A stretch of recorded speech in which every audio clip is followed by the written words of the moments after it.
Hello everyone, welcome back to my channel. And आज का story रहेगा नानी घर का भूत।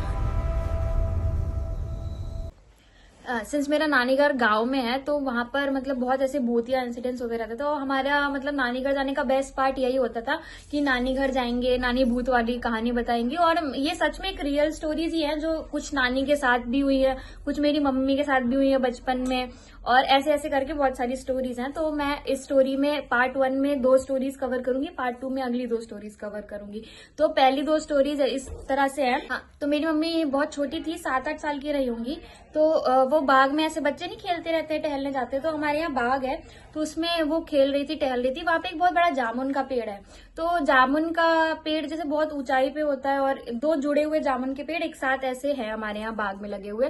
तो मम्मी ऐसे ही बच्चों के साथ खेलते खेलते खेलते करते इधर साइड आने लगी। तो जब उन्होंने देखा ये जामुन का पेड़ है तो इससे जामुन गिर रहे हैं, तो उन्होंने कहा, बच्चे जैसे होते ना, चलो ले लेते, लूट लेते सारा। तो मम्मी उठाने लगी जामुन। तो 2 पेड़ थे, एक साइड, एक की तरफ का मुंह इधर तरफ था, एक का मुंह इधर हुआ। मम्मी जब इधर से जामुन उठाती थी तो इधर जामुन गिरने लगता था, इधर से उठाती थी उधर से गिरने लगता था, और हवा बिल्कुल चल नहीं रही थी, पेड़ पे कोई भी नहीं था। तो थोड़ी देर मतलब मम्मी उठाती रही बचपनी में। पर थोड़ी देर बाद उन्होंने ये देखा कि अरे ये गिर कैसे रहा है, मतलब ना हवा चल रही है ना जामुन के पेड़ पे कोई बैठा है। और जब इधर उठाए तो उधर गिरने लगे, उधर उठाए तो उनको थोड़ा सा कुछ समझ में आया होगा और डर गई होंगी मतलब। लेकिन मेरी मम्मी बहुत होशियार थी, वो बचपन में भी इतना नहीं डरी। मैं होती तो वहीं पर रो देती पर मम्मी मस्त, जितने भी जामुन मम्मी ने लिए थे वो तक वहां पे नहीं छोड़े, सब मम्मी ने उठाए और भागती हुई गई। मंदिर पड़ता है रास्ते में, तो मम्मी सीधे भागती हुई मंदिर पे रुकी। तब उन्होंने देखा कि कुछ है तो नहीं। उससे पहले उन्होंने पीछे मुड़ के भी नहीं देखा। बड़ी हिम्मती मेरी मम्मी थी, मैं तो वहीं खड़े होकर रोने लग जाती, कुछ नहीं कर पाती।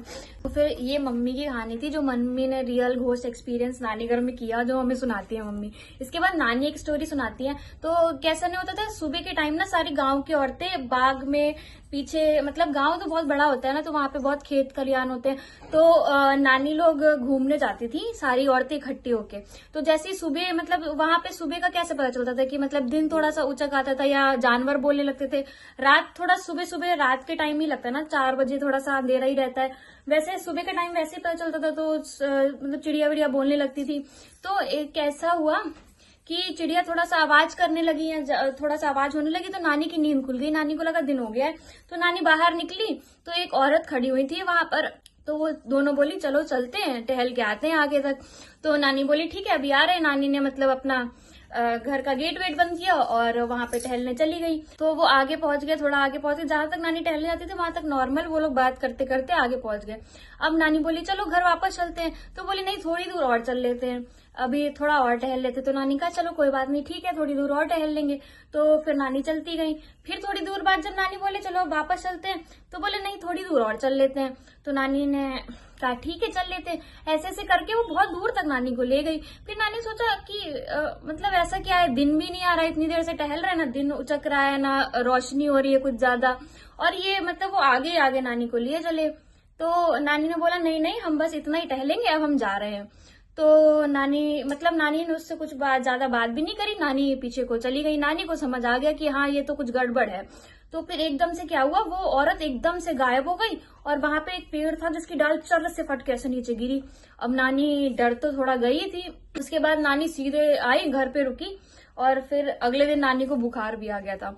तो मतलब इतना नानी ने एक्सपीरियंस कर लिया, नानी डरी ही नहीं। और उसके बाद फिर नानी ने ये स्टोरी भी हम लोग को सुनाई।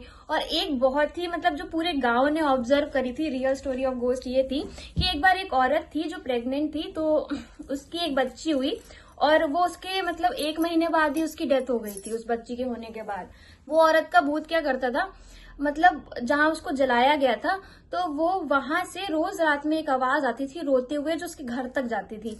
और रोज होने लगा, सारे गांव वालों को आवाज रात में सुनाई दे, और मतलब कुछ दिखाई नहीं देता था, बस वो आवाज आती थी, वो वहां उसके घर तक जाती थी और वो वहां शांत होके फिर ये रोज रात में होने लगा। फिर उस दिन के बाद से बच्ची की भी तबीयत बहुत खराब होने लगी, उसको बुखार जुकाम हर समय मतलब तबीयत खराब ही रहती थी उस बच्ची की।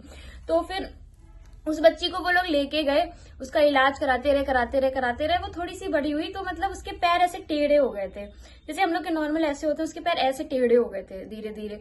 और वो बहुत बीमार रहने लगी। और रोज ये इंसिडेंस भी हो रहा है कि वो औरत की आवाज आ रही है, वहां तक जाती है और फिर वहां से चुप हो जाती है, वो कोई आवाज नहीं आती। तो इसके बाद फिर जब ये होने लगा रिपीटेडली रोज लोग गाँव वाले सुनते भी थे। फिर क्या हुआ कि एक दिन वो बच्ची खत्म हो गई, मतलब उसकी डेथ हो गई। और फिर उस रात के बाद से कोई आवाज नहीं आई गांव में, मतलब वो अपनी बच्ची को लेने ही आई थी और वो अपनी बच्ची लेके चली गई। तो ये एक रियल इंसिडेंस है गांव का, जो मतलब सब पूरे गांव वाले को ये पता है और गांव वालों ने ऑब्जर्व किया।